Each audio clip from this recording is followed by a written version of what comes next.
दोस्तों नमस्कार। BSP supremo और उत्तर प्रदेश की 4 बार की मुख्यमंत्री मायावती ने कल एक बड़ा फैसला ले लिया था।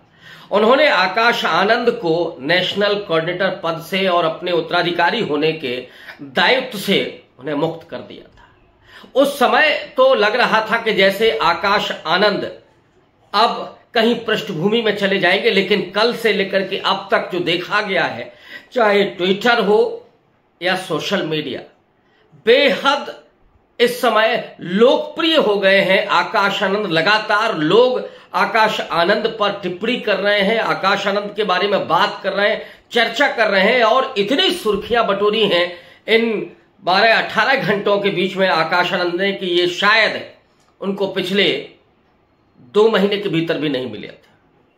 आकाश आनंद केवल 2 महीने के भीतर इतना बड़ा कद लेकर के सामने आ चुके हैं। जहां मायावती की लोकप्रियता थी, मायावती तो नो डाउट की दलितों की आयरन लेडी हैं और उन्होंने जिस तरह से उत्तर प्रदेश में एक बड़ा सामाजिक परिवर्तन किया, वो मायावती की लोकप्रियता तो अमिट है और अडिग है। लेकिन इस बीच में जो एक नौजवान पीढ़ी उभर रही थी, चाहे चंद्रशेखर हो या जिग्नेश मेवाणी हो, इन लोगों के बराबर इस समय आकाश आनंद को रखा जाने लगा था और उनके भाषण की लगातार तारीफ हो रही थी।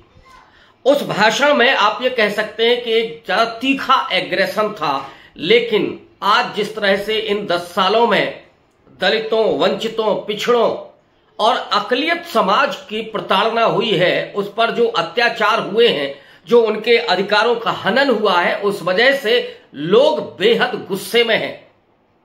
और जब कोई इस तरह का नौजवान, जब कोई ऐसा नेता आकर के मंच पर उनके दिल की बात कहता है, तो ऑब्वियस है कि लोगों में वो तेजी से लोकप्रियता उसकी बढ़ती है। और आकाश आनंद ने पिछले 2 महीने के भीतर जो भी भाषण दिए हैं, वो लोगों के दिल तक जा रहे थे, घर कर रहे थे। कल मायावती ने जो उन पर अपरिपक्व होने का आरोप लगा करके उन्हें पदमुक्त किया, उसके बाद तो मैं देख रहा हूं कि दलित समाज में एक अजीब तरह की चर्निंग दिखाई दे रही है और अधिकांश लोग आकाश आनंद को हटाए जाने से थोड़ा नाराज हैं।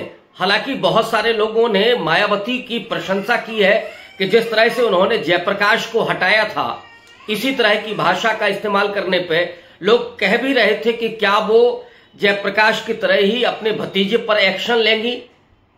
लेकिन कल जो बहन जी ने फैसला लिया, उसके बाद मायावती और आकाश आनंद दोनों का कद बढ़ा है।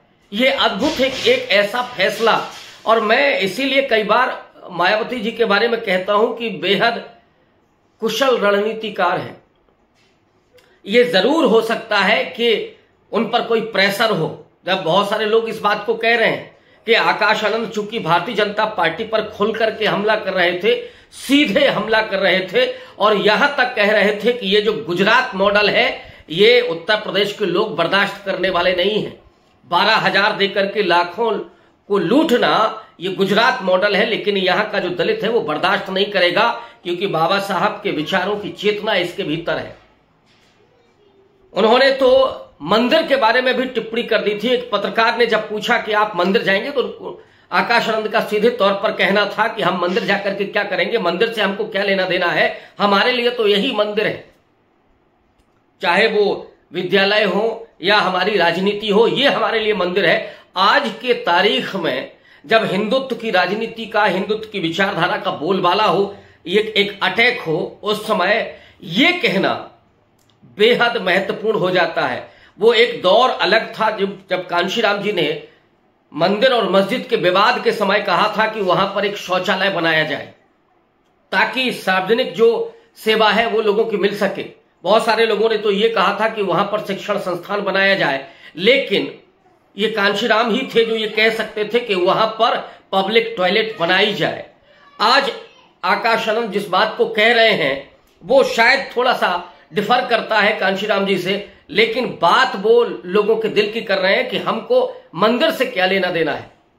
और ये बात वो तब कर रहे हैं जब पिछले 10 साल में दलितों के मंदिर जाने पर हमले हुए हैं और यहां तक कि पूर्व राष्ट्रपति रामनाथ कोविंद को 2-2, 3-3 मंदिरों में घुसने नहीं दिया गया है। पुरी के मंदिर में नहीं घुसने दिया गया है, जगन्नाथपुरी के मंदिर में नहीं घुसने दिया गया है, उड़ीसा के मंदिर में नहीं घुसने दिया गया है। तो जब दलितों को उनकी केवल जाति के वजह से, और ये मैं राष्ट्रपति की बात कर रहा हूं, गुजरात के तो 150 गांव करीब आज भी हैं जहां दलित मंदिर में नहीं जा सकते हैं, और अब ये प्रवृत्ति बहुत तेजी से उत्तर प्रदेश में भी बढ़ रही है जहां मंदिरों में दलितों को नहीं प्रवेश दिया जा रहा, और यहां तक कि उनके साथ जो अत्याचार हो रहा है, मोटरसाइकिल पर अगर वो निकल जाएगा तो उसको पीटा जाएगा, या वो सम्मान के साथ अपने स्वाभिमान के साथ जीने की कोशिश करेगा तो उसको टॉर्चर किया जाएगा। ये जो प्रवृत्तियां बढ़ रही हैं, जो सामंतवाद फिर से बढ़ रहा है, जो मनुवाद की जकड़बंदी बढ़ रही है, उसके सामने जब आकाश आनंद डंके की चोट पर यह कहते हैं कि ये जो बुलडोजर राज है वो दरअसल आतंकवादी राज है, तो ऐसे में भारतीय जनता पार्टी को बहुत मुश्किलें हो रही थी। जो आकाश आनंद चर्चा कर रहे थे, जो बात कर रहे थे, उससे वो सेंटिमेंट्स पैदा हो रहा था जो जमीन पर कहीं दबा हुआ है, जिसकी चर्चा लोग धीरे धीरे कर रहे थे। लेकिन आकाश आनंद ने तो संविधान पर होने वाले अटैक को सीधे तौर पर रेखांकित किया, लोकतंत्र के खत्म होने की तरफ इशारा किया, और उन्होंने लोगों को याद दिलाया कि ये जो देश है, ये जो संविधान है, वो आपको मालिक बनाता है।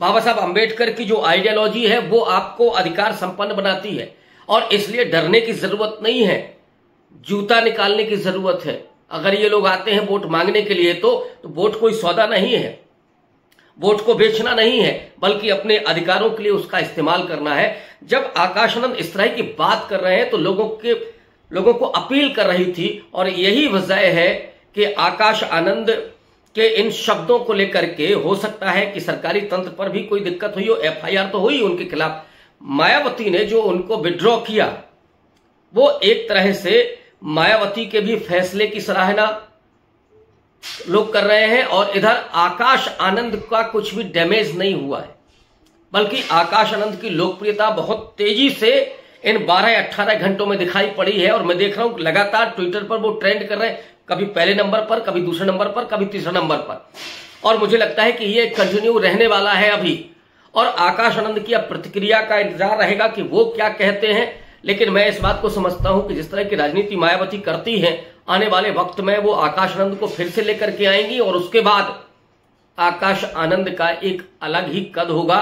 तो मायावती के इस फैसले ने आकाश आनंद का कद घटाया नहीं है, बल्कि लोगों की नजरों में उनका कद बढ़ाया है। और खुद मायावती को भी ये ऊंचाई मिली है कि वो जयप्रकाश के साथ भी फैसला कर सकती हैं, तो वो अपने भतीजे आकाश आनंद के साथ भी कर सकती हैं। बहुत शुक्रिया।